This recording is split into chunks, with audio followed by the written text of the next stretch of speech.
is also a show that I want to do now because I don't know that lesbian sex really gets the attention.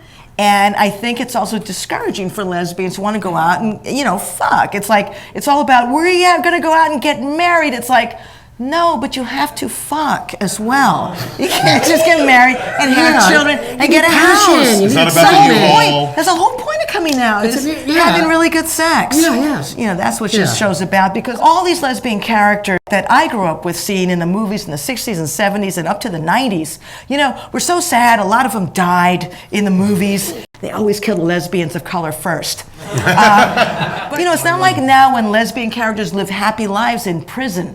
It's just not. I think what people are going to get out of it is like, oh, I didn't know this. Lesbians. They're really cool. They're really sexy. Yeah. Lesbians are sexy. That's exactly. Well, because they are. Yeah, that's the impression I got. I kept thinking, is New York ready to really understand lesbians, the straight world? That's what I thought when I saw this. That is going to be fucking great. Yes, straight world. Come and get it.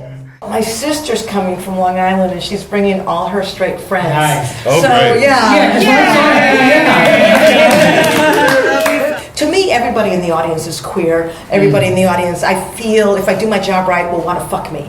But a lot of us growing up had almost no role models to be gay, and then the ones we did have either died or were crazy or something, or they were, they never had a good time. And that makes the sex better. You don't want positive stereotypes. You want negative, dirty, sick stuff. Well, the point is it better to have them out there being a negative stereotype or having no just having nobody there at all? You want them to be exciting. Bound was the one where you actually saw hot women, and one of them was kind of straight, but she was queer. She was bi, and she totally wanted Gina Gershon, the butch. I kind of identified more with Gina Gershon in Bound, the provocateur. Yes. Well, actually, the straight woman was a provocateur, as they always are.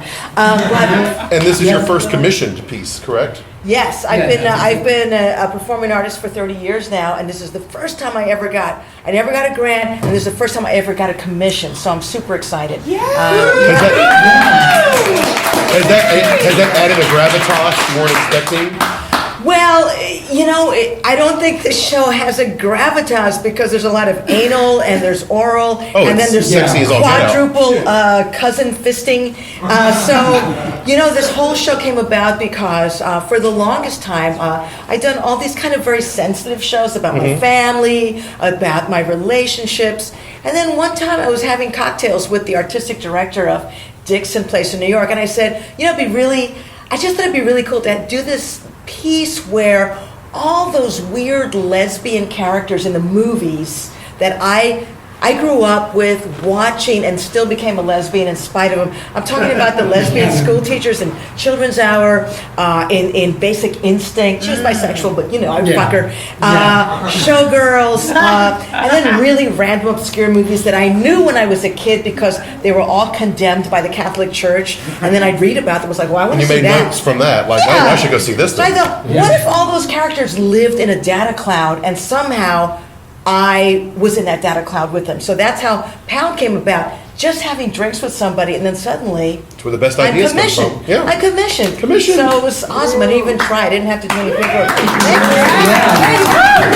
I play, about 20 characters, but I have to memorize the moves, the posture of every character. Do comedians, do you actually look at yourself in the mirror or film yourself and look at yourself when you're practicing? I don't know. I don't, because then I start, oh my God, you're getting old. But how do you practice? Well, I don't have a car, and the buses in San Francisco suck, so I have to walk everywhere. Right. So I practice while I'm walking. I practice while I'm doing the laundry. And so I'm talking to myself, so people think that I have some sort of disorder, because every time you see me, I'm talking and I'm making faces. But that's how I'm working on the shows. You should get like one of those little microphone things so people just think you're crazy. That's true. So I just put the phone up to my ear. Hey, a little fake one. And I teach solo performance is if you write it, it's your story and you know it. You may not be as precise as you. You might not be verbatim every time, but you know the gist. This is me being Butch Fabulous.